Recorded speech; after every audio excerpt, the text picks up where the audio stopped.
and welcome to Hardware Heaven. Today we are going to do a review of the Razer Edge Pro Edition, which is the newest kind of iteration of the Razer Edge. It comes with some different specifications and features, but I'm going to go into all of those details and let you guys know whether I think you should pick one of these up and is it really worth the money. So let's get started.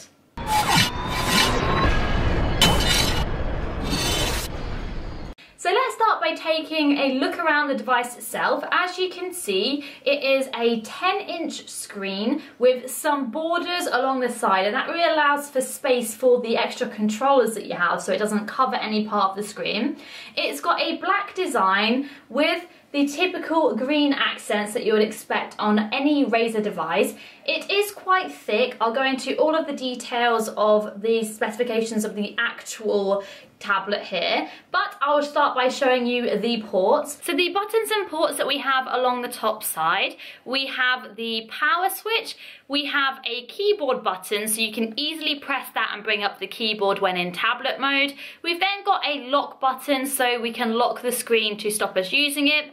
We've then got a volume toggle button here. We've got an audio jack, and then we've got your fast speed USB 3.0 port, which as you can see is also green. You can also see located on the back at the top, we've got some cooling vents here to allow the air to get out of the tablet. And then on the bottom you can see we have two speakers located here, and then we have the port for the docks to plug into for all of the accessories, your keyboard, your controller, and all of that good stuff.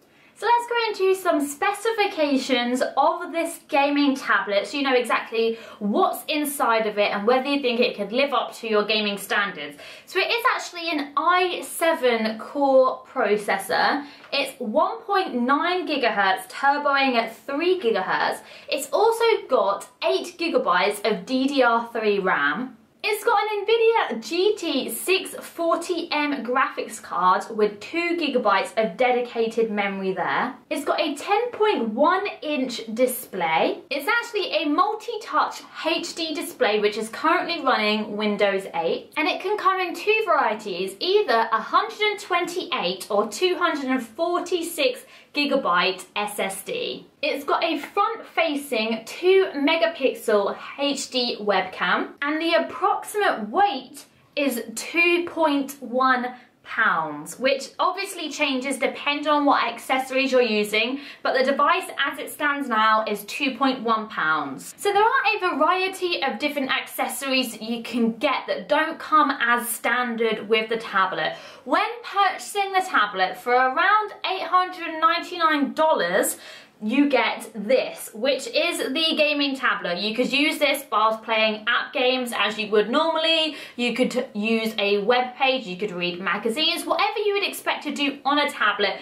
you could do in its current form like this. There's also the USB port, which I showed you earlier, which you could plug as something like a gaming controller into. If you had a PC Xbox controller, you could plug that in there and use that. However, if you would like to use the Razer controller, you are going to have to purchase that separately. However, this actually does come with an included external battery, which does add some battery life onto the device as well. There is also other options such as a home console dock, which means that you can play the games on a TV and plug some additional controllers in there. And you can also get a keyboard docking station, which means you could play MMOs or MOBAs or any games where you actually just prefer to use a keyboard and mouse, because it will dock onto the keyboard and then you can plug the mouse in the USB port. So there are a multitude of different options, but bear in mind when you're purchasing it, you only get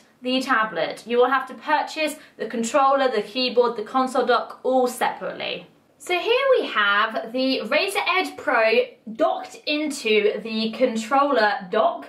As you can see, it does add quite a lot of width onto it, although it does allow for different hand sizes, because people who had bigger hands probably wouldn't be able to fit their hands through a tiny gap. So it does allow for that, but bear in mind it does add quite a lot of size onto the device. It also adds an extra £2, which makes this more heavy than the Razer Blade 14-inch. So bear that in mind. It is a portable device, but you have the added weight if you're wanting the controllers, if you're wanting the keyboard as well. You have to think about that. It's not just the 2 pounds of the tablet that you'll be carrying around.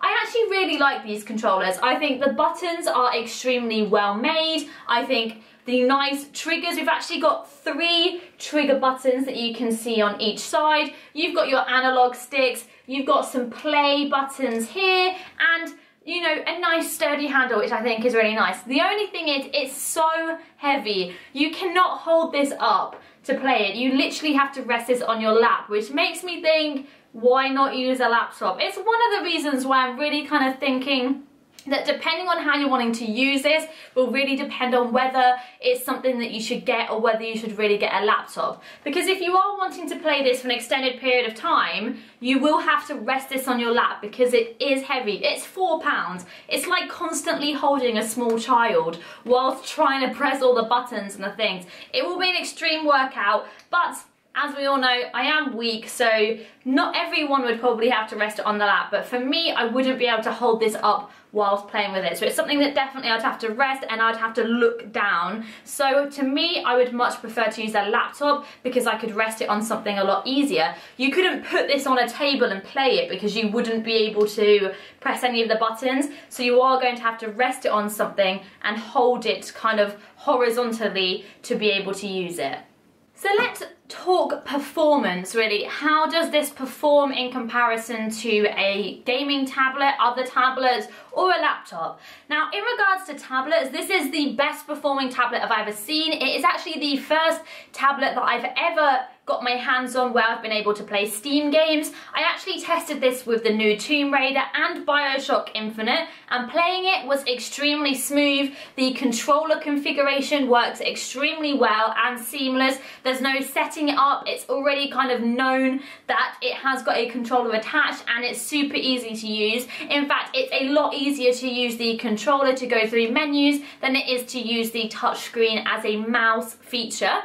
I thought it was completely smooth while playing our games, but I'm going to give you some benchmark examples now so you can really see statistically how it performs. For the BioShock Infinite bench, we got an average of 19 FPS, minimum of 5, and max of 45 on medium settings.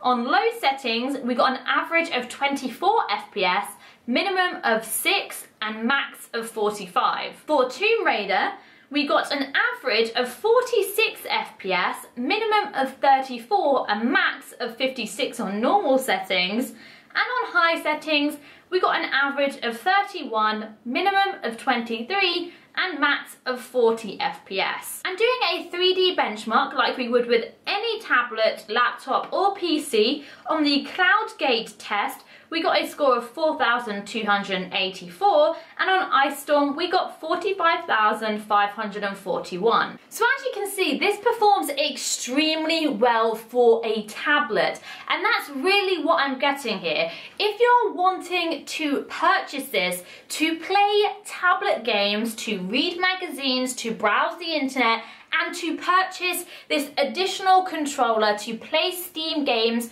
on the move, it's definitely worth it. Completely worth it. I think it is a great device. It performs extremely well. There are some cons to it. It does get pretty noisy. It does run quite hot. And you can really only play games on medium or low settings. But if you're one of the people that wanting a device to do all things, you're going to want to buy the keyboard, the home console, the lot, I would probably recommend picking up a laptop, even if you're wanting to get the Razer Blade 14-inch. 1, because it's going to weigh a lot less. 2, you're going to have more USB ports. You're going to have the HDMI ports to output to a TV. You're going to have the keyboard right on there, and it's going to cost about the same by the time you've bought all of the additional parts to the edge. So that's something to bear in mind. It really does depend on what you're going to use this for, to depend on whether it's worth it.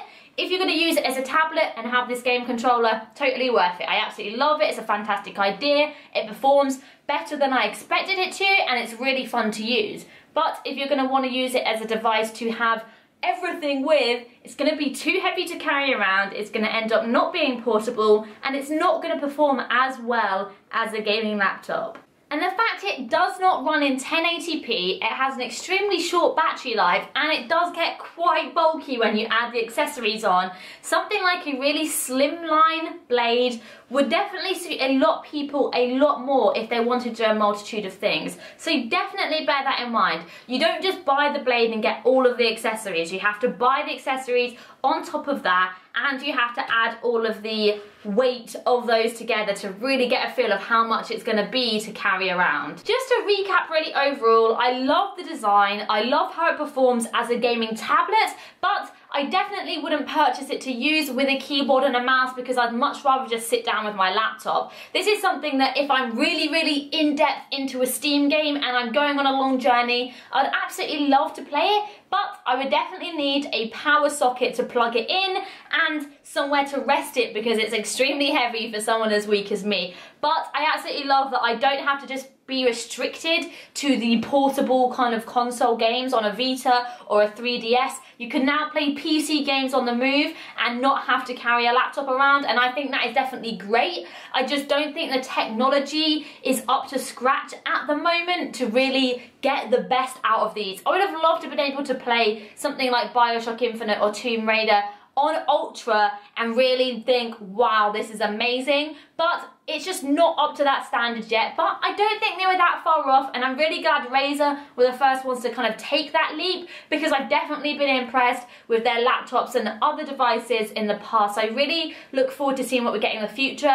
Hopefully something that can perform a little bit better, isn't as heavy, and hopefully doesn't run as hot. That's something that I'd love to see. Thanks so much for watching. I hope you like this review. I'm going to be giving this the recommended award because there are definitely things that I would recommend it for. There are also things that I would definitely refer you over to getting a laptop instead of this, but it definitely depends on personal choice. It's very opinion based, depending on what you're going to use it for, is definitely whether you think you should get it. So thanks again for watching, and I will see you next time.